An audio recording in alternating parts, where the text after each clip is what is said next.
Hello and welcome to another episode of the B2B Leadership Podcast. My name is Nils Vinje, and today my guest is Erika Cuadrado. Erika, welcome to the show. Hi, Nils. Thanks so much for having me. My pleasure. Erika, I'm looking forward to digging into all things leadership with you. But first, would love for you to share with me and the audience a little bit about the role that you're in today and the company that you're working for. Absolutely. So my name is Erika Cuadrado, and I am the Vice President and Director of Marketing for Gregory Appel Insurance. And we are a risk management advisor that focuses on helping organizations and people grow through tailored risk management strategies. So whether that is your business insurance program, your employee benefits needs, or your personal insurance need for either yourself or for your employees, that's really where we thrive. And we have a lot of brilliant minds in our organization that help make that a great experience for our clients. Oh, that's absolutely wonderful. Thank you so much for sharing the context. Now, let's rewind the clock a little bit and go back in time. And I would love to hear about how you got into your first leadership position. Well, this is my first leadership position in the sense of that traditional role, I guess, if you would say, of a leader. But I definitely think that in my previous experiences that I've had the opportunity to demonstrate leadership in one shape or another. But here at Gregory Appel is where I've really been able to grow as a leader. And I credit a lot of that to the existing leadership that we have that has been phenomenal in helping nurture that in me and grow that in me as a professional. Awesome. And so, there is oftentimes the difference that we look at between leadership and technical, like people leadership positions. So maybe you could share with us a little bit of some of the things outside of this particular role that were leadership experiences that enabled you to prepare for this kind of actual technical people leadership role. Right. So with my first 10 years of my professional experience, I worked in sales and marketing. And in that role, I had to manage a large book of business and all of the different positions that I had. So really being able to leverage leadership skills to help guide the clients that I had at that point in time and help guide them in their marketing strategies and what they wanted to do with their goals, that really did require a lot of leadership to help give them the guidance they needed, especially when I was working with businesses that were new to marketing and advertising. And we wanted to make sure that their investment was well spent and it gave them the ROI that they needed. That really needed a sense of leadership to them because they were looking to me as their consultant, their guide to help them navigate the goals that they were trying to accomplish.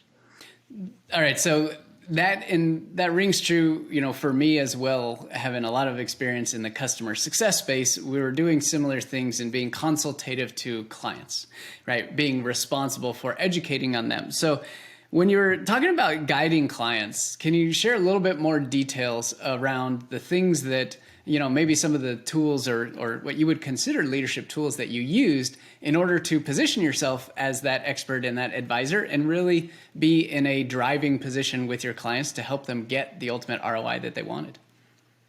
Right. So I would say that when I was working in sales and marketing, that was kind of the early onset of digital marketing. And that was kind of the new shiny toy, right? That everyone was kind of learning, and we were all really digging into what is digital marketing, what is digital advertising.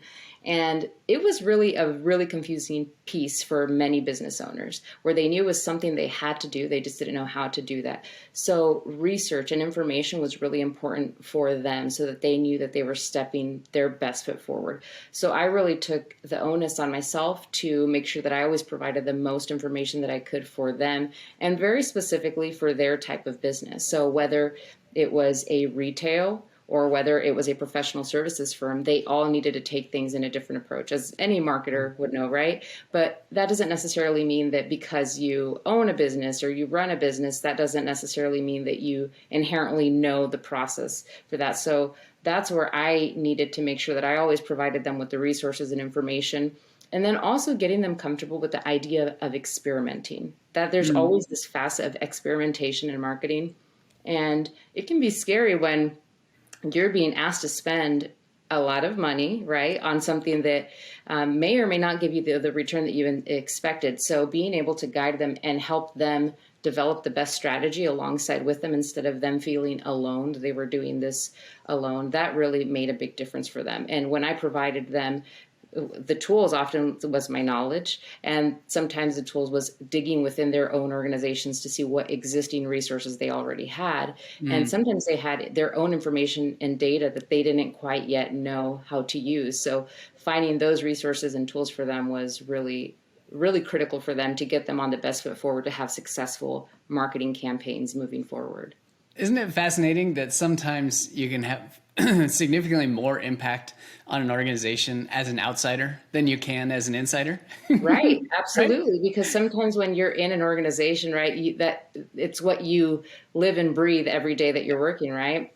Yeah. And I find myself even now within my organization, I always made it clear I never want to become the insurance expert. I always need to remain the marketing expert, not the insurance expert. So I rely really heavily on the professionals we have in our current organization, that they're the thought leaders, they're the holders of knowledge of the business, right? And what I can do as a marketing professional is help pull that out of them. But I've always been really careful and cautious to not dive too far into the weeds of insurance knowledge, because to me, it feels it would pull me too far into the business to lose my outsider lens. Well, and it's a really interesting point, and I think something that a lot of leaders face, regardless of level or position or company, is the risk of losing the forest for the trees. And that happens when you do exactly the opposite of what you've been doing, which is you go so deep because you want to know everything. You want to have this knowledge and expertise to be able to share.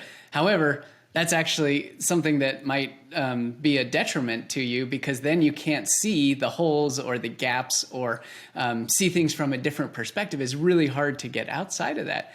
I'm curious, what advice would you share with leaders, like in any, let's call it in the people leadership position, for how to maintain that distance so that they can always have the objective view, just like you do on the marketing side, but they may be in a position where they can't do that because they're technically working with their teams all the time and they're not in a different department. So what advice would you have about creating that separation so they can make sure to be able to see the forest? I would say probably one of the best things that I have done is to seek camaraderie, leadership influence, and knowledge outside of my own organization. Not because there aren't brilliant minds, like I said, in my organization. I think also collaborating and communicating and networking with people outside of your organization absolutely helps. So for me, I joined a marketing peer group, right? So I work with other marketers in other organizations. We might have similar challenges and issues, right? But it's great to bounce off of their ideas. They bounce off of my ideas, and we learn from one another. And it kind of really keeps us really focused on our profession, right? Our area for me would be marketing, and versus so much the product or the service that our organizations offer. So for me, I think it's seeking help outside of your own organization. I think that's wonderful advice for anybody at any level, even individual contributor level. The outside perspective is always going to be a benefit because it's a blessing that they don't know what you know. Right.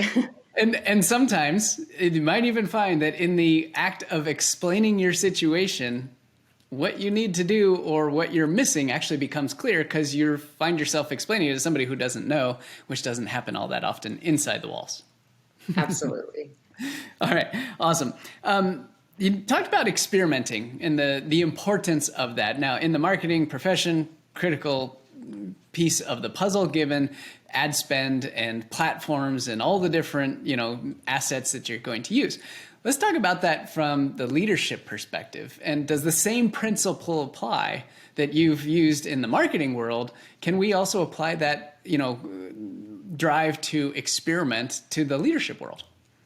Absolutely. And I think a big part of that is learning. Anytime that you learn something new, whether it's leadership or something directly applicable to another area of your role, you do have to experiment. And that could be in the way that you have your one-on-ones, for example, with your team members. That could be in the way that you organize a meeting. That could be in the way that you lead a meeting, or in the way that you offer your insight to your peers and your colleagues, whether executive leaders or individual contributors. you do have to experiment. And I think even experimenting in those conversations that you have with your team members is a big part of growing and learning and developing as a leader. Because learning to ask something, for example, asking a question one way versus another, that's a small experiment you can take in the conversations that you have within your network, within your colleagues. And that's how you learn too, by experimenting. So I do think that you absolutely always need to apply that experimentation lens in your own role as a leader. Yeah, love it. That there are countless opportunities that happen every day, right? As you just noted, thinking about every single conversation that you have, every single meeting that you attend, every single, whether it's an internal event or an external event, there are things that you can tweak and can change. And I think we can all learn a lot from the marketing field, who, like yourself and your profession, are really, really good at experimentation, because you got to find, it takes a lot of tries to find the right mix, right? The right marketing mix, the right messaging mix, the right delivery mix. And the same principles actually apply to leadership. It's a really interesting parallel. Yeah. And it's interesting that when you have those moments of I don't know, those are often the times that you learn the most, and that it leads itself into a natural way of, hey, let's try something new. Let's experiment here. We don't know what the outcome is going to be. We don't know what we really have in front of us here. So let's experiment. So I actually welcome those I don't know moments. And I think we all need to get a little bit more comfortable with those. Yeah. And I also think just the word experiment is incredibly powerful. A lot of times people can feel like they have to have the answer or the solution to whatever problem is in front of them on the day. If instead you simply have an idea to experiment, it's a lot less daunting than saying, well, I have to have the answer. And even when you're communicating with other people inside the org, whether it's within your team, upwards, downwards, whatever, talking about making change and doing something in the context of let's run an experiment. I mean, I've used this a handful of times and had many clients do this too, and it changes the reaction of everybody in there. People start talking, that's a great experiment. Let's run that experiment. All of a sudden they're using the word experiment, even if it wasn't a core part of the company culture that we run experiments to do X, Y, Z. A simple tweak like that can have a profound impact. It sure can. It really does. Good. All right. So let's come back to the inside your organization today, and from a people leadership perspective, we'd love for you to share some of the qualities and characteristics, and it doesn't even have to be tied to your specific org today, but that you have seen along the way that embody what you consider to be the most important characteristics from a leadership perspective. So if you were going to interview somebody for a leadership position in your company, this would be kind of top of the checklist to make sure these things were present. What are some of those ideas that you have based on your experience? Well, I think based on my experience, what really helps in identifying that is knowing and having maybe experienced some leadership that wasn't as good as it could have been, to having experience with leadership that's phenomenal. It really kind of opens your eyes to, oh, wow, I used to think this was a normal quality of a leader, and then you realize normal isn't always good. That's right. So I think if I'm looking at what I would see in a leader that I would want to work with or work for, or when I see a leader that is serving their company or their organization so well, it's a leader with integrity. And that's a word that can be thrown around so easily, but boy, when you really experience genuine integrity, it. And that's really important. So I think if your red flags are ever up with a leader that you think might not have integrity, I think you need to listen to that. And okay, let me drill in on the integrity piece. So how would you define integrity? As you said, when you really see it, it, but can you give us a little bit of detail on what it means to you? To me, it means that if you are leading with integrity, you are being honest with your intentions in the way that you lead an organization.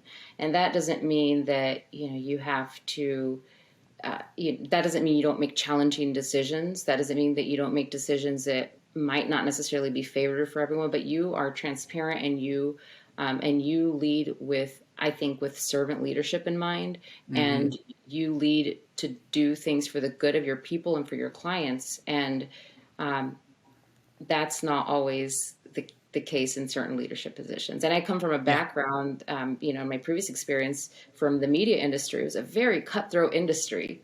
It was very easy for integrity to fall by the wayside in those companies. And not to like bash them or anything, but integrity is something that you really should appreciate when you find that in a leader. Yeah.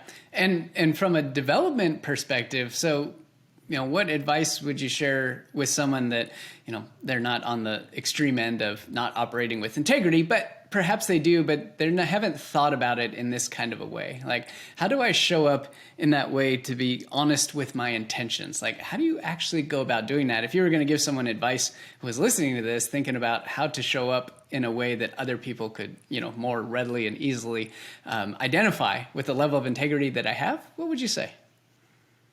I think if you can have open and honest conversations as a leader with your people, whether it's a small team, a large team, or an entire organization that you're leading, I think that is one of the first steps that you can take as a leader to show up with integrity and show up with the best intentions, is to have open conversations and to create that environment where people feel comfortable sharing with you, right? It's not a one-way communication streak. It's both ways. That if you share something that might be hard news to share, or if it's something that maybe it's not the desired information that people want to learn, right, that they feel comfortable sharing back with you their thoughts on that and feedback. And I think that's one of the first things that you can do if you're a new leader and you're growing, is nurturing that culture within your team, within your organization, and knowing and really expressing that communication is a two-way street and it's welcome here, and this is where I think that's how you can lead with integrity. Love it. Yeah, very well said, and very specific action that you can put into place. If you're not having those open and honest conversations with your team, with your org, just being upfront about it and making it a two-way street. Can't tell you how many times I've seen that be a one-way street and been on the receiving end of that one-way street. It does not feel very good, right? It does not. It's crushing it's crushing to morale. It's crushing to individuals. So absolutely, you have to have that two-way communication streak. And that doesn't mean just venting on one another. That's not what that means, but it's really having intentional conversations. Yeah, absolutely. And being curious. What is on the other side of this conversation? What is on the other side of this person's life? What else is going on in their world with these projects and these demands and all their to-dos? Like, just being curious about that to open the doorway to get them to feel comfortable to share that with you. Yes. Love it. Okay, so we talked about integrity. What else is on your list? Well, somewhat tied to that is also listening. Okay. I think great leaders have really great listening skills, and that's hard. That's something that's taken me a long time to really, I can't say that I've mastered it, because I don't think anybody has. Exactly. So that's taken me a long time to really get into a good practice of listening, where you're actually listening and with intention and not listening to speak, right? To wait for your turn to speak. And that's really hard to do sometimes. And then also when you do listen, taking some time to absorb what people have told you, right? And not believing what you think. So really thinking through, okay, what information has been shared with me? What does it mean? And how do I respond to that, right? And not letting your own biases get in the way. And that's, I think, another thing that really great leaders do. They're able to look beyond. We all have biases, right? They're able to look beyond their biases and listen to someone, process it, and respond in the best manner. Agree, 100%. And the hardest thing to ever witness or be the recipient of is a conversation where something that you share is then just turned around based on the other person's context or world and told back to you from their perspective. It's like, wait a second, that has nothing to do with what I just told you. And this gets to the heart of that listening piece. You cannot have meaningful two-way conversations if you're always listening at that surface level, right? And if you're always bouncing from one idea to the next, not listening with intention. And I agree wholeheartedly. And it is something that I continuously practice too. I became a leadership coach 10 years ago. And that was where I truly actually learned, and they trained us how to listen. It's fascinating. And 10 years later, I'm still practicing that stuff. I don't think I'll ever master it or be done, but I can always get better. Right? That's the key. Absolutely. It's hard to not let our reptilian brains take over, right? It's you They constantly want have to. Yeah, absolutely. Well, and I think that's where it comes from, right? Is the fact that there's some whatever deep psychological need to say something in the moment. And the reality is it's just not necessary. What's actually more important is letting someone else say something in the moment and just being present with them. 100%. Integrity, listening to amazing pieces. Is there a third that you would put on your list? I think this is it's not a one word description of some, but I think a leader that doesn't take themselves too seriously or feel the need to demonstrate perfection. I think it's okay for a leader, and I guess you could call that vulnerability, right? Being a leader that's willing to say, "Hey, I don't know it all. I don't have all the answers." Yeah. I think being vulnerable like that is really important. And I think we're seeing a lot of that grow in leaders nowadays because leadership has changed so much, right? From you compare it to, I call it the Wolf of Wall Street days to present day, right? Leaders are being challenged to lead differently. And the best leaders are going to be the ones that I think are open, honest, authentic. And that doesn't mean that they're any less successful or any less competitive or, that to me, I think is just a sign of we are asking more of our leaders because we're also, I think, asking more of, hey, how do we treat one another? Who do we want to work for, right? We have a little bit more say-so in that, right? And who do we want in not only the leader, but the organization as a whole? And which organization actually aligns with my values and beliefs and, culture ideas and things like that? And that vulnerability element is huge. And I agree with you that going from the Wolf of Wall Street days to where we are present day and the pandemic, I think put a lot of focus on this, which was you now have to develop a whole different skill set that you didn't have to before because we weren't in the same place all the time. You didn't have all those cues and those other things. So you have to actually work harder to maintain the same level of connection when we're in a remote world, which means you got to be a little bit more vulnerable. You got to be willing to get into the ring, as Brene Brown would say, and have the tough conversations with your colleagues and with your teams. And I think that's a really great insight. And you did nail it in a single word too, by the way. I'll have to give Brene Brown for bringing that vulnerability word. Fair enough. And I mean, her work alone has raised the level of awareness of the importance of vulnerability. I mean, it's not often that one person can have as significant of an impact from a culture and like leadership and growth perspective. I'm thoroughly fascinated by her work and her research and her talks and everything. She's a wonderful individual. And just bring awareness to this thing that was always there, but nobody ever wanted to talk about. And that, I think, gets at the heart of some of what you're saying with the integrity, the listening, and being vulnerable, is it's okay to bring up stuff that's hard. And that's where the real work actually happens. Yes. Good. All right. So integrity, listening, vulnerability, 3 incredible keys to leadership success. As you heard from Erika, that's awesome. All right, Erika. So thinking back to, where you were back in the advertising days in the cutthroat industry, knowing that you had career goals and ambitions and things you wanted to get done.